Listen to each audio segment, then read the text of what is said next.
My beautiful bless soul family, कैसे हैं आप सब। आई होप कि आप सब बहुत अच्छे होंगे और बहुत अच्छे से अपना सारा काम कर रहे होंगे। स्वागत है आप सभी का मेरे चैनल पर। जैसा कि आप सभी जानते हैं कि आज के वीडियो का हमारा जो टॉपिक है वो है divine masculine and divine feminine energy, जो कि हम ट्विन फ्लेम में देखते हैं। उसको हम ऐसे समझते हैं ना।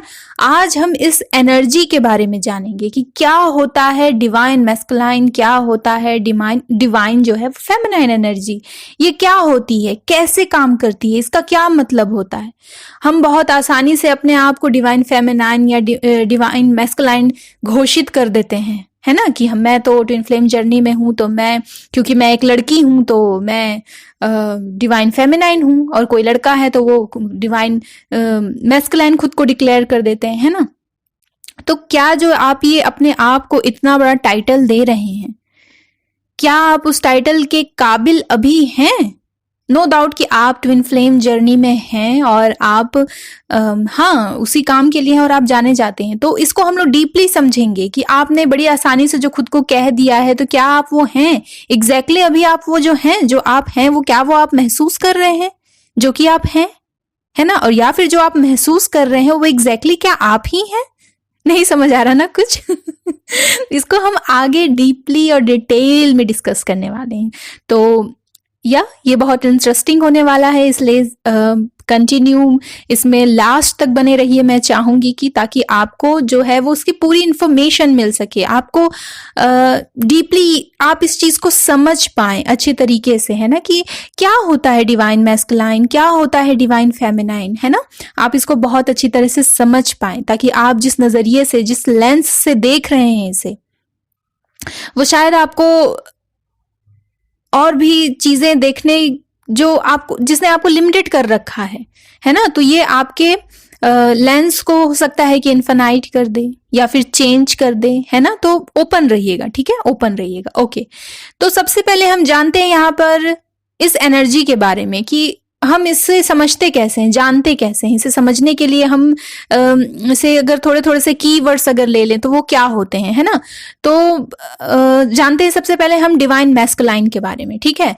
तो डिवाइन मैस्कुलाइन को समझने के लिए सबसे पहले हमें जो है वो मैस्कुलिनिटी के जो कैरेक्टरिस्टिक्स होते हैं उसको हमें समझने की जरूरत होती है। और इनके कैरेक्टरिस्टिक्स क्या क्या हैं? वो है शारीरिक क्रिया करना, जैसे कि फिजिकल एक्टिविटी करना, है ना। एक होता है कि एक ही जगह सोफे पर बैठे रहना सारा दिन, और दूसरा होता है फिजिकल एक्टिविटी करना, एक्शन लेना, मूवमेंट, है ना।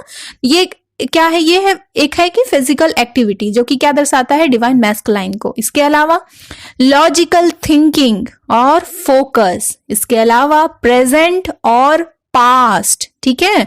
इसके अलावा गोइंग फॉरवर्ड, उसके अलावा गिविंग एनर्जी, है ना। इसके अलावा organising and thinking and seeing and decision making, है ना। ये सब क्या है? ये डिवाइन मैस्कुलाइन के कैरेक्टरिस्टिक्स हैं। इसी तरह से हम डिवाइन फेमिनाइन को समझने के लिए जानते हैं कि कुछ फेमिनाइन जो सिम्टम्स होते हैं उसको समझते हैं, और वो क्या है? नाउ में एग्जिस्ट करती है डिवाइन फेमिनाइन एनर्जी, है ना। नाउ की एनर्जी होती है उसकी। इसके अलावा क्या होता है? सरेंडर और परमिशन। इसके अलावा इंट्यूशन, क्रिएटिविटी, है ना। इसके अलावा thought without physical action. Thought तो है लेकिन विदाउट फिजिकल एक्शन, वो भी सिर्फ विचार करना है, सिर्फ विचार करना, ठीक। उसके अलावा है पेशेंस एंड नर्चरिंग कंपैशन। उसके अलावा है रिसीविंग एनर्जी, थॉटफुल एनर्जी, और इसके अलावा है ऑलवेज फीलिंग समथिंग, जैसे कि कुछ महसूस हो रहा है, any time always feeling something. ये क्या दर्शाती है? फेमिनाइन एनर्जी को दर्शाती है। और इसके अलावा जो क्वालिटी होती है, सिम्टम्स होते हैं या फिर कैरेक्टरिस्टिक्स ही कह लीजिए, चलिए, तो वो क्या होते हैं? विजुअलाइजेशन, जिसमें क्षमता होती है बहुत ज्यादा, जिसमें विजन पावर होते हैं बहुत ज्यादा, विजुअलाइजेशन, है ना। ये क्या दर्शाती है? डिवाइन फेमिनाइन को दर्शाती है, ठीक है। इसके अलावा हम डिटेल में इसको जानते हैं, ठीक है। मैस्कुलाइन एंड फेमिनाइन जो स्पिरिट्स होती हैं, ये जो स्पिरिट्स रहते हैं, आत्मा ही तो है जो इस धरती पर आई है, ठीक है। इनके बारे में हम डिटेल में जानते हैं। ये तो हमने जान लिया कि क्या क्या जिनमें जिनमें ये गुण हैं, तो वो कैसे अपने आप को डिस्क्राइब कर सकते हैं, जान सकते हैं, समझ सकते हैं कि जिनमें ये क्वालिटी है वो क्या है, जिनमें ये क्वालिटी है वो क्या है ना। तो अब जानते हैं हम मैस्कुलाइन एंड फेमिनाइन स्पिरिट्स के बारे में। अब वो ये है कि एक सोल, जो सोल की दुनिया होती है, उसमें कई सारे द्वार होते हैं, कई सारे हिस्से होते हैं, कई सारे गेट होते हैं कह लीजिए, या कई सारे लेवल होते हैं जिनको क्रॉस करने के बाद जो है वो हम धरती पे आने के लिए तैयार होते हैं। हमारी जो सोल होती है वो धरती पर आने के लिए तैयार होती है, एक बॉडी में जाने के लिए तैयार होती है, एक बॉडी को चूज करने के लिए रेडी होती है, ठीक है ना। तो कई सारे लेवल होते हैं इसके, उसके गुजरने के बाद जो एक सोल होती है, वो सोल की जो दुनिया होती है, ये तो हमारी अपनी इंसानों की दुनिया है ना, ये जो पृथ्वी है वो, है ना, धरती जो है ना, वो इंसानों की दुनिया है। लेकिन जो ये सोल की दुनिया होती है, उसका जो चौथा द्वार होता है, चौथा दायरा होता है, जो चौथा लेवल जो होता है, उसको क्रॉस करके या फिर उसी में वो क्या होते हैं, चौथे जो हिस्सा होता है, चौथा जो लेवल होता है, उन हिस्सों में ये आत्मा जो वो 2 हिस्सों में बंट जाती है, विभाजित हो जाती है ना। तो अब ये सोल के जो है वो 2 भाग हो जाते हैं, जिन्हें हम ट्विन फ्लेम के नाम से जानते हैं, जिसमें से एक होता है डिवाइन मैस्कुलाइन और एक होता है डिवाइन फेमिनाइन। हम इसी नाम से हम इस एनर्जी को जानते हैं, है ना। ट्विन फ्लेम को हम कैसे जानते हैं, डिवाइन मैस्कुलाइन और डिवाइन फेमिनाइन, फिर जब ये इनका संगम होता है तो ये कहलाते हैं ट्विन फ्लेम, ठीक है। तो हाँ, आगे जानते हैं इसके बाद। तो इस तरह से बनाए गए थे एक सोल में जो है डोमिनेंट मैस्कुलाइन जो कैरेक्टरिस्टिक्स थी, है ना, जबकि जो फेमिनाइन जो डॉर्मेंट जो थी वो क्या थी, क्या कहेंगे इसको, जो फेमिनाइन जो कैरेक्टरिस्टिक्स थी वो डॉर्मेंट थी, यानी कि सुप्त थी, मतलब कम थी, एक तरह से कह सकते हैं ना। और दूसरी आत्मा में जो है वो फेमिनाइन जो कैरेक्टरिस्टिक्स हैं वो ज्यादा हैं, जबकि क्या है, मैस्कुलाइन कैरेक्टरिस्टिक्स जो हैं वो डॉर्मेंट हैं, कम है एक तरह से, है ना। तो मैं ये नहीं कह रही हूं कि एक सोल का कोई जेंडर होता है ना। इसके बजाय जो है इसके कुछ डोमिनेंट कैरेक्टरिस्टिक्स होती हैं जो इस एक पोलैरिटी देती हैं, इन्हें एक पोलैरिटी देती हैं, है ना, जो इसे डिवाइन मैस्कुलाइन या डिवाइन फेमिनाइन पोलर सोल बनाती हैं, है ना। तो अगर आप इसे इस तरह से भी समझ ले सकते हैं कि अगर आप एक मेल हैं तो जरूरी नहीं है कि आप डिवाइन मैस्कुलाइन ही होंगे। इसी तरह से आप एक फीमेल है तो जरूरी नहीं है कि आप ट्विन फ्लेम जर्नी में हैं तो आप एक डिवाइन फेमिनाइन ही होंगी।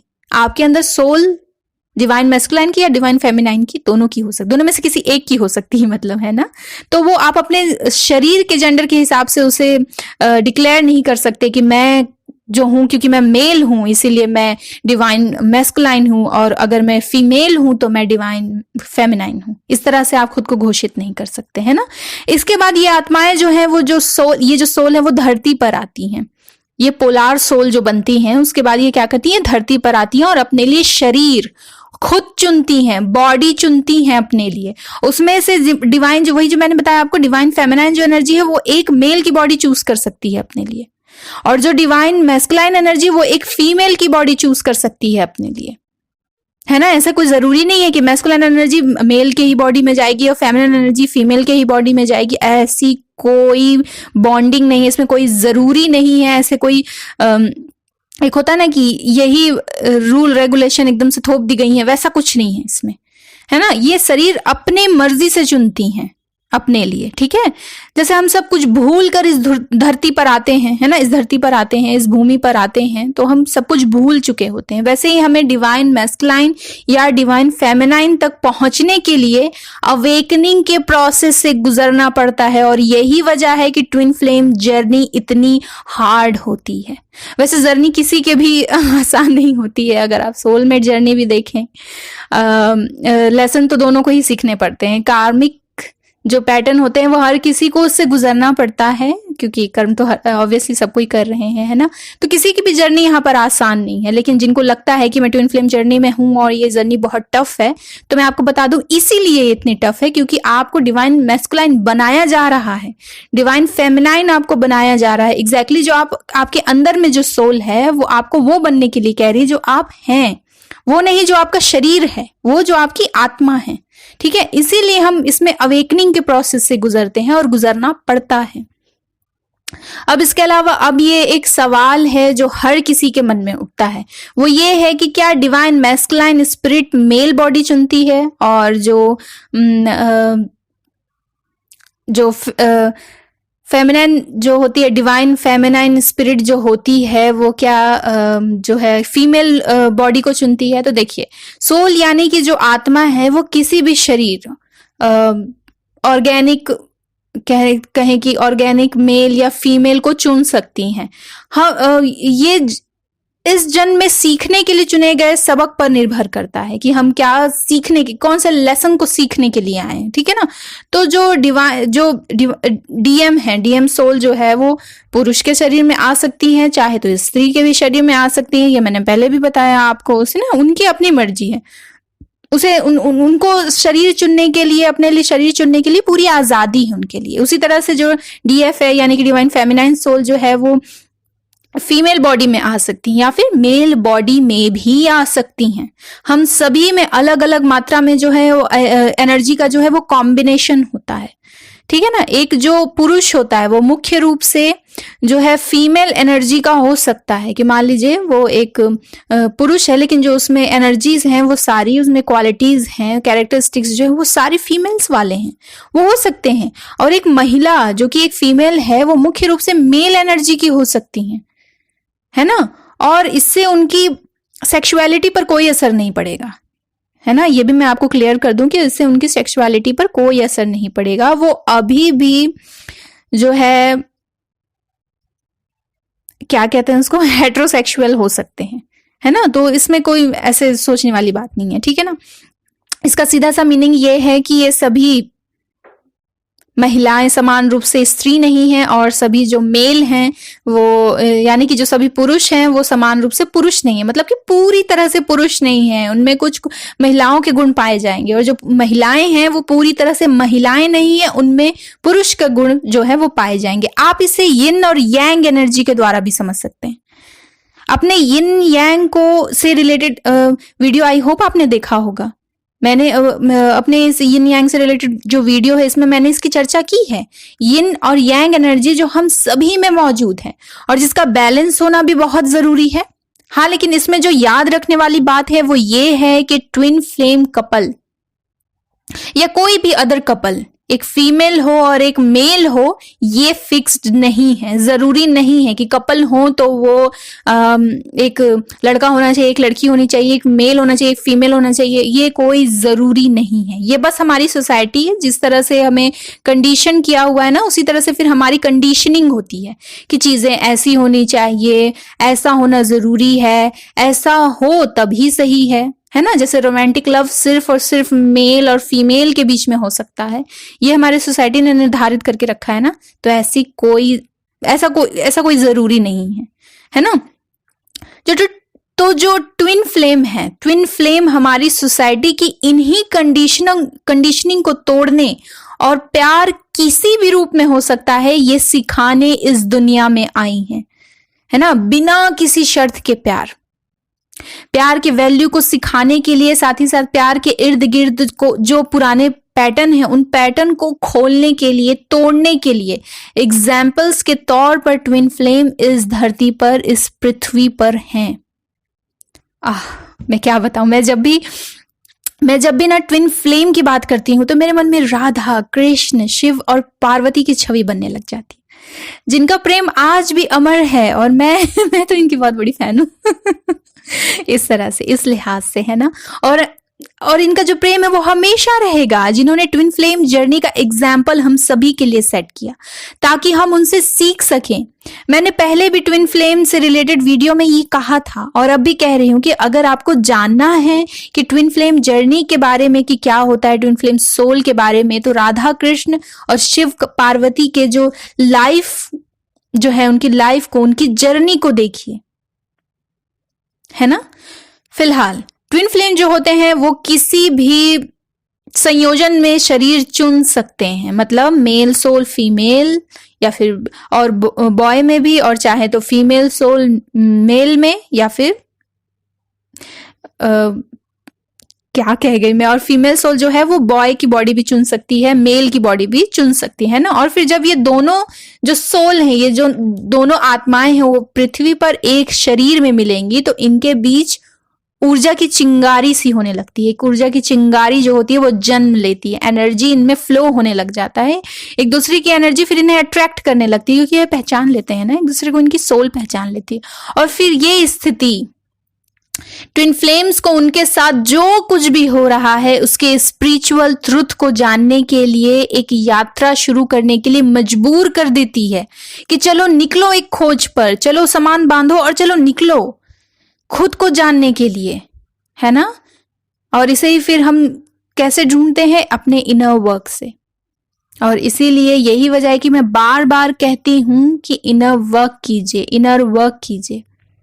और यहीं से फिर शुरू होती है, यहीं से स्टार्ट होता है आपकी स्पिरिचुअल जर्नी, है ना।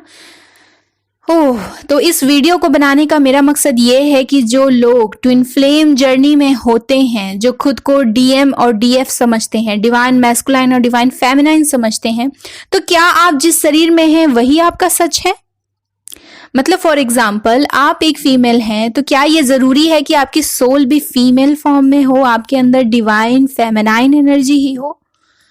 तो अपने सच को जानने की कोशिश कीजिए, जिसके लिए करना होगा आपको इनर वर्क। तो जस्ट बिकॉज आप मेल हैं और आपकी जो पार्टनर है जो फीमेल है, तो खुद को डिवाइन मैस्कुलाइन और उन्हें डिवाइन फेमिनाइन घोषित मत कीजिए। ओके, डिवाइन मैस्कुलाइन वो जिसने खुद को पूरी तरह से साध लिया है एक मैस्कुलाइन एनर्जी में, और डिवाइन फेमिनाइन जिसने फेमिनाइन एनर्जी में पूरी तरह से खुद को साध लिया हो, तब जाकर वो एक होते हैं। जिसका सबसे अच्छा एग्जाम्पल है शिव जी का अर्धनारीश्वर रूप या अवतार, जो भी आप कह लीजिए, जिसमें उनका एक हिस्सा पूरी तरह से डिवाइन मैस्कुलाइन है और दूसरा हिस्सा पूरी तरह से डिवाइन फेमिनाइन को दर्शाता है, और वो दोनों एक हैं। तो ये कितना अच्छा एग्जाम्पल है ना। इसलिए मैं कहती हूँ कि राधा कृष्ण और शिव पार्वती की जर्नी को देखिए और समझिए, जब आपके जो सारे डाउट है ना वो खुद ब खुद दूर हो जाएंगे। लेकिन पहले क्वेश्चन करना सीख जाइए, ठीक है, क्योंकि जो आप सुन रहे हैं उसको पहले फिल्टर भी तो कीजिए थोड़ा सा। जो आप सुन रहे हैं क्या वही सच है? आपका सच क्या है? आप अपने आप को किस तरह से जानते हैं? अगर मैं आपसे पूछूं हु आर यू, तो कौन है आप? क्या है आपका, आपके लिए, अपने लिए आंसर? अपने आप को वन वर्ड में मैं कहूं कि चलिए खुद को वन वर्ड में एक्सप्लेन कीजिए, तो क्या कहेंगे आप अपने लिए? कौन है आप? सिर्फ इतना कह देना कि डिवाइन मैस्कुलाइन। आपको कहने की क्यों जरूरत है कि आप डिवाइन मैस्कुलाइन हैं, आप डिवाइन फेमिनाइन हैं? आपकी एनर्जी बताएगी, आपकी एनर्जी बताएगी। आप डिवाइन मैस्कुलाइन कहते हैं खुद को, लेकिन एक्शन लेने से डरते हैं, आप स्ट्रेट फॉरवर्ड ही नहीं है। आप खुद को डिवाइन फेमिनाइन कहती हैं, लेकिन विजुअलाइजेशन जैसी चीज है ही नहीं, रिसीव करना नहीं आता आपको, रिसीविंग एनर्जी मिसिंग है आप में। तो आप कैसे खुद को डिवाइन फेमिनाइन एनर्जी कह सकती हैं? हाँ, इसी तरह से बहुत बड़ी चीज है परमिशन देना, फॉरगिव करना, ये बहुत डीप है। तो क्या अगर आप में अगर इन सारी चीजों की कमी है, तो आप खुद को डिवाइन मैस्कुलाइन और डिवाइन फेमिनाइन कैसे कह सकते हैं? इसलिए देखिए, ध्यान कीजिए और समझिए, जानिए कि अपना सच क्या है। यही तो है अपने सत्य की खोज में निकलना। और जिस दिन आप अपने सत्य से मिल जाते हैं, अपने आप को पा लेते हैं, फिर उस समय फिर ट्विन फ्लेम एक हो जाते हैं। आप सिर्फ बैठकर सोचेंगे हम ट्विन फ्लेम जर्नी में आगे चल के तो कभी ना कभी हम मिलेंगे। जी हाँ, मिलेंगे, बिल्कुल मिलेंगे, लेकिन आपको उसके लिए अपने सत्य को जानना होगा। जब आप अपने सत्य को जान जाएंगे, आप अपने ट्विन फ्लेम को जान जाएंगे, आप अपनी इस जर्नी को जान जाएंगे। और जब आप ऐसा कर लेंगे तो जानने के लिए कुछ बाकी नहीं होगा, इसलिए आप एक हो जाएंगे, ठीक है। लेकिन जब तक आप उस लास्ट पॉइंट तक नहीं पहुंच गए जहां पर आपको अपने ट्विन फ्लेम की भी जरूरत नहीं है, जहां आप कह रहे हैं कि बस मैं ही मैं हूं। प्रेम क्या है? यही तो है, या तो वो है या तो मैं हूं, है ना। तो आप जब अपने आप को पा लेते हैं, तो अपने आप ही आप अपने ट्विन को पा लेते हैं, क्योंकि आपने अपने आप को पा लिया है। ओ माय गॉड, मैं इसको अगर समझाने बैठ जाऊं ना तो एक लंबी चौड़ी से वीडियो बन जाएगी। ओके, तो मैं इसे इन एनर्जी को समझाना चाहती थी, divine masculine and feminine energy को। आई होप कि मैं इसमें कामयाब हुई हूँ, और अगर ये वीडियो आपको अच्छी लगी और इससे आपको थोड़ी सी भी कोई गाइडेंस मिली हो तो प्लीज इस वीडियो को लाइक कीजिए, ज्यादा से ज्यादा इसे शेयर कीजिए ताकि और भी लोगों की हेल्प हो सके। और अगर मेरे इस चैनल पर नए हैं तो प्लीज इस चैनल को सब्सक्राइब जरूर कर लीजिए और बेल आइकन को प्रेस जरूर कर लीजिएगा। आपको ऐसे कई सारे लेटेस्ट और हट के जो टॉपिक्स हैं उनके बारे में जानने को मिलेगा मेरे इस चैनल पर, ठीक है। ओके, तो मिलते हैं बहुत जल्द एक नई वीडियो और एक नई गाइडेंस के साथ। तब तक के लिए be positive and feeling blessed. And हाँ, आपको अपना बहुत सारा ध्यान रखना है और एक्टिव रहना है और इन्फिनिटी लेंस का इस्तेमाल करना है। ओके, तो okay my blessed family, lots of love and light, bye bye.